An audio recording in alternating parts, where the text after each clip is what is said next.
Rendez grâce au Seigneur, il est bon, éternel est son amour. La maison d'Israël peut le dire, éternel est son amour.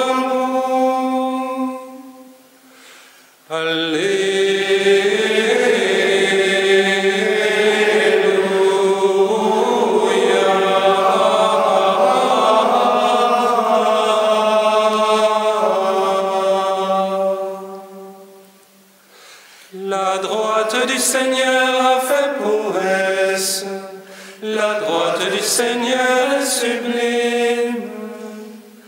Non, je ne mourrai pas, je vivrai et je publierai l'œuvre de Dieu.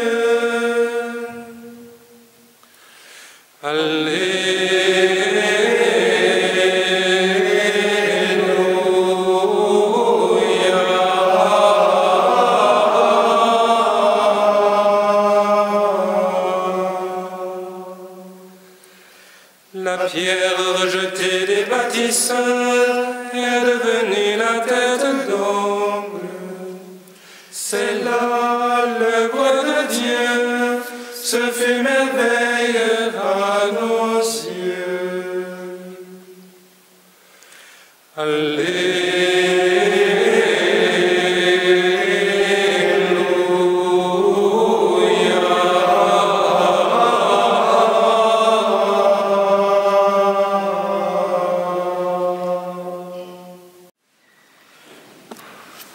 Si certains d'entre vous ont trouvé ça un peu long, ils peuvent toujours remercier les ancêtres de la tour de Babel. Et si vous trouvez ça encore trop long, vous pouvez toujours vous dire qu'on vous a évité le portugais, le breton et toutes les langues africaines. Mais on voit que quand même, Jésus est ressuscité pour les Chinois. Quand on voyait le sourire de frère Augustin Marie en entendant le chinois, on s'est dit, bon, il fallait bien que le Christ ressuscite en Chine aussi.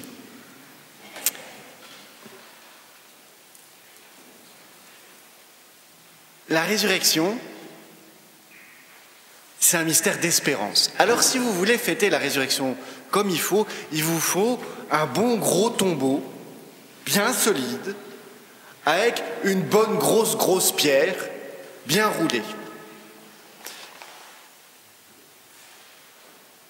Vous voyez bien que dans nos vies, on a plein de tombeaux dans lesquels on met des vieux machins, et puis une fois qu'on a enfoui nos vieux machins dans le tombeau, on met une bonne grosse pierre dessus, et puis c'est fini, l'affaire est réglée, croit-on.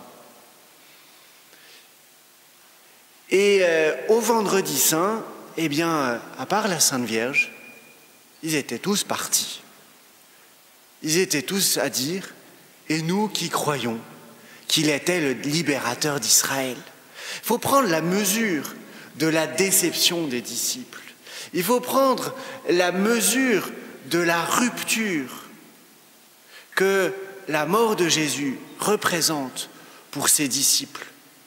Ces gars-là qui avaient mis tout leur espoir en lui, pour mesurer la grandeur, la force de la petite flamme espérance, la grandeur, la force de ces femmes qui se hâtent et qui se disent « Qui nous roulera la pierre ?» Parce que de nous-mêmes, cette pierre qui ferme notre tombeau, qui ferme le tombeau de notre cœur, cette pierre qui renferme toutes nos vieilleries, tout notre vieil homme, personne ne peut nous la rouler. Et étonnamment, au matin de Pâques, elle est déjà roulée.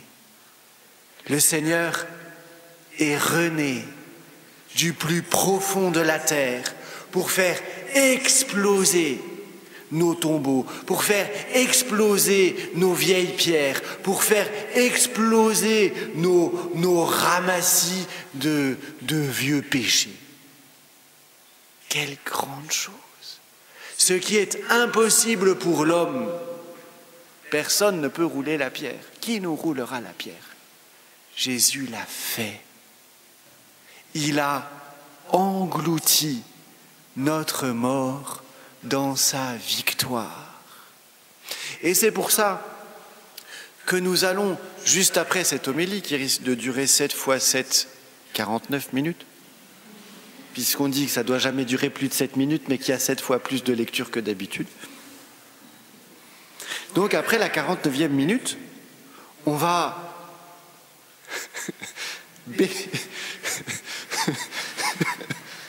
bénir l'eau. On va bénir l'eau pour nous rappeler dans notre chair que le Christ a englouti notre mort dans sa victoire.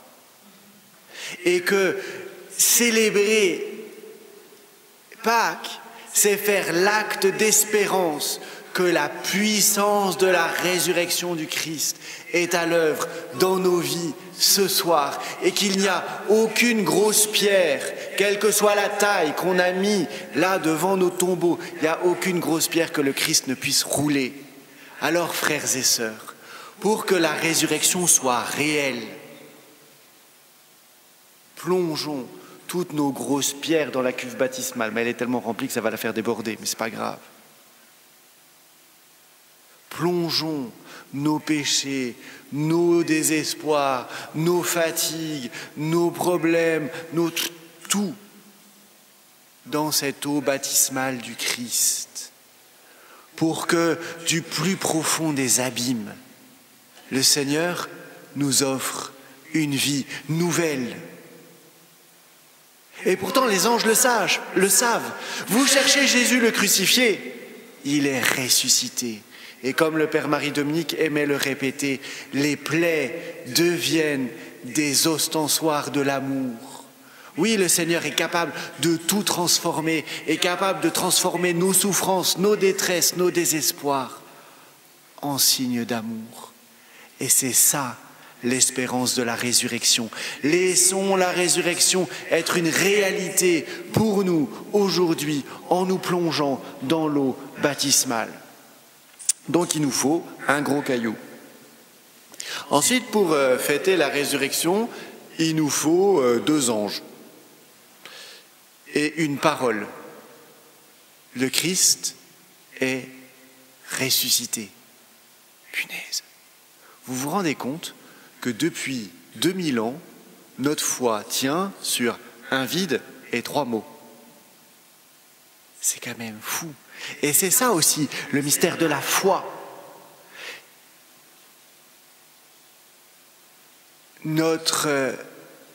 La puissance de la résurrection tient à la puissance de la parole de Dieu. Est-ce que nous croyons, frères et sœurs, que la parole de Dieu est agissante dans nos vies? Parce que c'est pour ça qu'on a lu cette lecture. C'est pas juste pour occuper le temps, vous savez.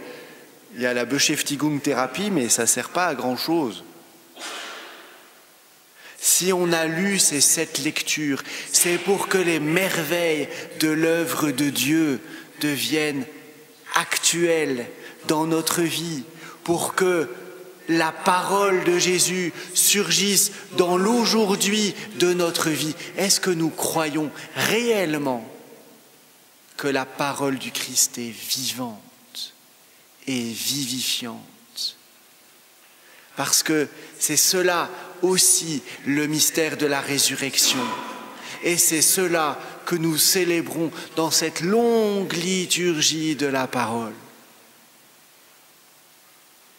Il vous faut donc, pour vivre de la résurrection, une bonne grosse pierre à rouler et une parole d'espérance.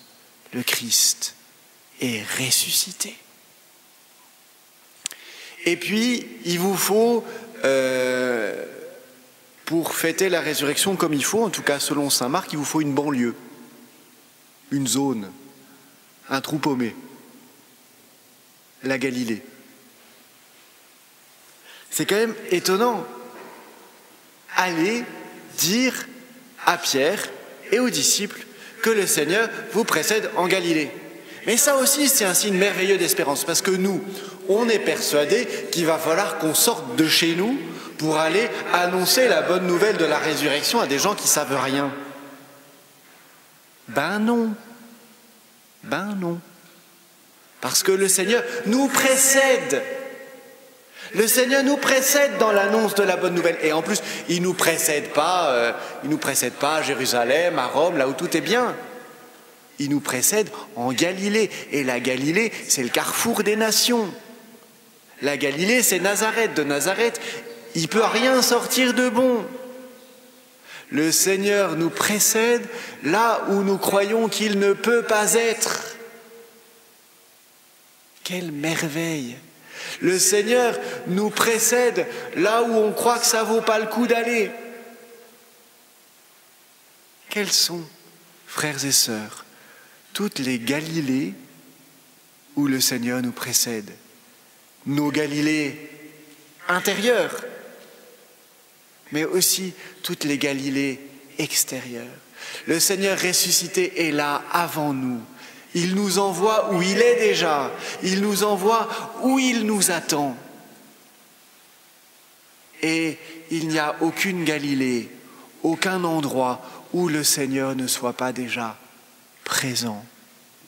Et où il compte sur son Église pour manifester sa présence aimante, sa présence qui nous précède. Alors, frères et sœurs, avant d'être allègrement douchés par la grâce, nous allons proclamer notre foi. Et cette proclamation de notre foi, qu'elle soit une annonce, les uns pour les autres, du Seigneur qui nous précède, qu'elle soit aussi, cette profession de foi, un grand acte d'espérance. Rien ni personne, aucun tombeau, aucune Galilée n'auront raison de la victoire du Christ. Frères et sœurs, le Christ est vraiment ressuscité. Que cette célébration nous permette d'accueillir Jésus ressuscité dans nos vies et qu'elle nous permette de le rencontrer dans toutes nos Galilées intérieures et dans toutes les Galilées où il nous envoie proclamer son amour et sa victoire. Il n'est pas ici, il est ressuscité. Amen.